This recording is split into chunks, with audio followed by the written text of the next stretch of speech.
میرا مشورہ ہے چیف منسٹر کے پی سے اور جو پولیٹیکل سینئر ان کی لیڈرشپ ہے پی ٹی آئی کی کہ وہ اپنے صوبے میں بہتری لائیں. بلکہ آپ دیکھ رہے ہیں کہ ان کے بہت سارے سینئر لوگ، مثال کے طور پر شاہ محمود قریشی صاحب ہیں، کچھ اور لوگ ہیں وہ جو بہت قابل احترام ہیں ہمارے لیے، راشدہ یاسمین راشد صاحبہ جو ہیں، اس طرح کے لوگ جیلوں میں ہیں. انہوں نے کبھی کوئی ملاقات پہ گیا ہے؟ کبھی وہ جو سینئر ان کا کیڈر ہے کوئی ان سے جا کے انہوں نے مشورے کیے ہیں کہ کس طرح پولیٹیکلی طور پر آگے بڑھنا ہے؟ اب یہ صرف یرغمال ہوئے ہیں، اور جو بھی اب سب کو پتہ ہے اس پورے ایپیسوڈ کا. ناصر شاہ صاحب، جی یہ پی ٹی آئی لیڈران کا کہنا ہے کہ وہ بانی پی ٹی آئی کو رہا کروائے بغیر اسلام آباد سے واپس نہیں لوٹیں گے. اس حوالے سے آپ پی ٹی آئی کے ممبران اور بشرا بی بی کو کیا مسئلہ ہے؟ دیکھیں، میں پھر وہی کہتا ہوں کہ یہ ادھر کہتے ہیں کہ ہم این آر او نہیں مانگ رہے.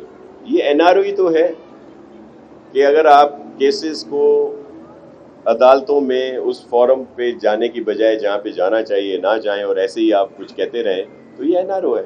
اور یہ ابھی وہ جو ان کی کال تھی یا جو انہوں نے بہت بلند بانگ دعوے کیے ہوئے تھے وہ سارے ڈیفیوز ہو چکے ہیں اور آپ کے علم میں ہیں. ہم مجھ سے زیادہ میڈیا کے دوست جانتے ہیں، آپ کی رپورٹنگ ملتی ہوگی کہ وہ پورا جو آج کا ایک بڑا دعویٰ تھا، ایک بڑا جو ایک حملہ تھا، وہ پسپا ہو چکا ہے. دھرنے والوں کو چھوڑ کے جیل والے کے لیے کوئی پیغام آپ کا؟ دھرنے والوں کو چھوڑ کے دیکھیں، خان صاحب کو چاہیے کہ قانونی طور پر اپنے مسئلے جو ہیں حل کریں اور وہ ملک کا سوچیں.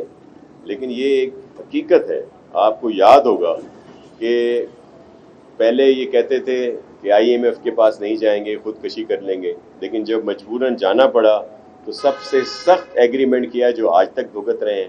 اور پھر جب انہوں نے دیکھا کہ ان کی حکومت آئینی طور پر ووٹ آف نو کانفیڈنس کے ذریعے جا رہی ہے تو انہوں نے اس ایگریمنٹ کا بریچ کیا تاکہ وہ اور مزید سختیاں کریں جس کو آج تک ہم سب بھگت رہے ہیں. اور جب وہ نو کانفیڈنس کامیاب ہوا تو آپ نے دیکھا کہ کس طرح غیر آئینی طور پر انہوں نے اس کو ریجیکٹ کروایا ڈپٹی اسپیکر صاحب سے اور فوری طور پر اسمبلیاں تحلیل کر دی.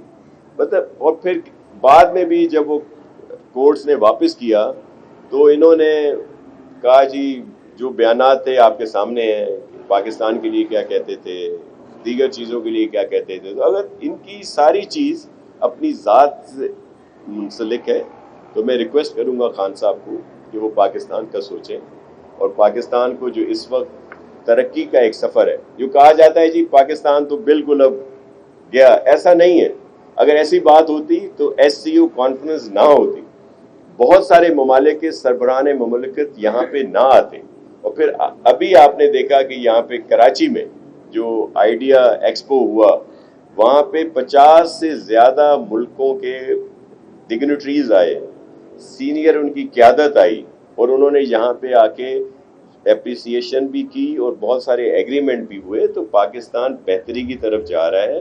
جو یہ نا امیدی کی ایک سوچ پھیلا رہے ہیں ایسا کچھ نہیں ہے. یہاں پہ روزگار کے مواقع آ رہے ہیں اور یہ جو بجلی کے بل ہیں، دیگر چیزیں ہیں، ان میں کمی آ رہی ہے. تو ہم بہتری کی طرف جا رہے ہیں اور پاکستان ہمیشہ قائم رہے گا. اور ہم سب کے لیے پاکستان اہم ہونا چاہیے، ہمارے لیے گورنمنٹ اہم نہیں ہونی چاہیے، ہمارے لیے اقتدار جو ہے وہ اہم نہیں ہونا چاہیے، ہمیں پاکستان سب کے لیے اہم ہونا چاہیے. اچھا شاہ صاحب، عملی طور پر بشرا بی بی بھی سیاست میں آ چکی ہے جو نظر آ رہا ہے، تو کیا سمجھتے ہیں کہ ان کے سیاسی میدان میں بھی کوئی جادوگری دکھائیں گے یہ؟ دیکھیں، میں خواتین کی بہت عزت کرتا ہوں اور بشرا بی بی میرے لیے بہت قابل احترام ہے. میں اس پہ کوئی کمنٹس نہیں کرنا چاہتا، لیکن ظاہر ہے وہ عملی طور پر آئی ہیں اور یہ بھی دیکھا ہے سنا ہے کہ ان کی دعائیں بھی لگتی ہیں اچھی طرف بھی اور دوسری طرف بھی. تو مجھے کیوں بددعاؤں کی طرف لے جا رہے ہو؟